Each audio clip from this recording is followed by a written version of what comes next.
right. Thank you so much for taking the time to talk about the new episodes of your show. I will be directing questions individually just so we can make this sort of Zoom situation work. So, Jazz, I mean, I don't mean to put you on the spot, but I just want to, can you confirm? Can we confirm? Are we currently under an eldritch terror on 2020, or what's happening? I can confirm that we are indeed. It is. What would you call it? What would you call this eldritch terror? I don't know, but the plague. The ongoing. No. The ongoing. all kidding aside. Did you think of? There is this one episode where that. It's very similar, seeing it for 2020 eyes. Have you thought about that, or did you think about even while you were shooting it? Because it's a really strong episode about what's the perverse. Yeah, the perverse. That's the one. I just don't want to spoil it too much. Yeah, well, that's all I'll say. I definitely that episode is just particularly scary because it's like reality a little twisted. You know, so there's that feeling of like, are we stuck like this? Which I think 2020 also is offering us right now. So I definitely see the correlation. All right, so Lachlan, let me ask you this. Do you feel that even now with all the episodes and the arc that Theo has had, do you think that you have a handle on the tone of the show? Because I think it must be wild. I try to place myself in your shoes. Like I come to the set, look at my side. It's like, today I'm possessed by an incubus. Like, next day I am singing Queen and playing drums. Next day I'm it's like I'm like might be changing my relationship status. Like, is it wild to sort of get a hold on the tone of it?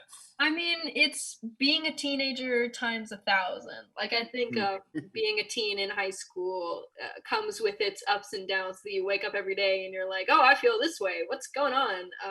So I think it was just that, but heightened, you know.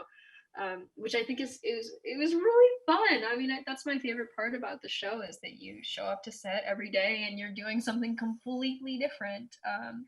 It was a big. They're like, oh, you play the drums now. Yeah. Oh, okay. We were told to like learn an instrument, and I was playing keyboard. Maybe and then they were like, play the bass today. Yeah, just switch it up. So now I put drums on my resume because I just had to learn how to play the drums. So it was quite the challenge, but I think we all came out a little bit more well-rounded as performers. Mm-hmm. Cool. So Jess, let me ask you this. I'm going to try to tap dance around a spoiler. So let's see how I do. There's a really sweet scene where your character says, like, that's just one part of me. Has it been sort of challenging to get to explore all her sort of sides in the course of this season? Because I think her arc this season is really powerful. It's pretty epic. I love it. It's my favorite. I think where Roz is at is she's coming into her own power and discovering how far that goes, which is exciting and terrifying at the same time. But also, Roz is a teenage girl who just wants to be in love and wants to be accepted. And I love the way that this part plays with that vulnerability of like, okay, I can be powerful, but like, you know, I also want to be loved. Okay, cool. Thank you for that. So Lachlan, let me ask you this, and I feel that with the craziness of the show, like almost all questions are valid, so I don't mean to get too hokey, but let me ask you this. If you could have 6 hours of pre-pandemic, your world outside the set, where would you spend those 6 hours? If you could, with all the time travel and the parallel universe that you guys are dealing with. Where would you go if you could?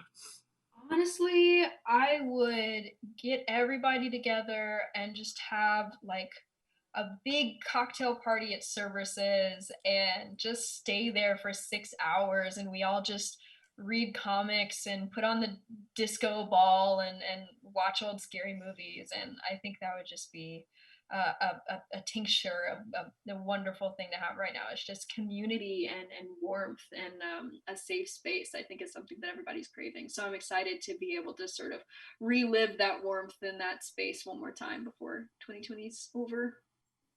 All right. So my time is up. A pleasure talking to you guys. Stay safe wherever you are. Thank you for your time.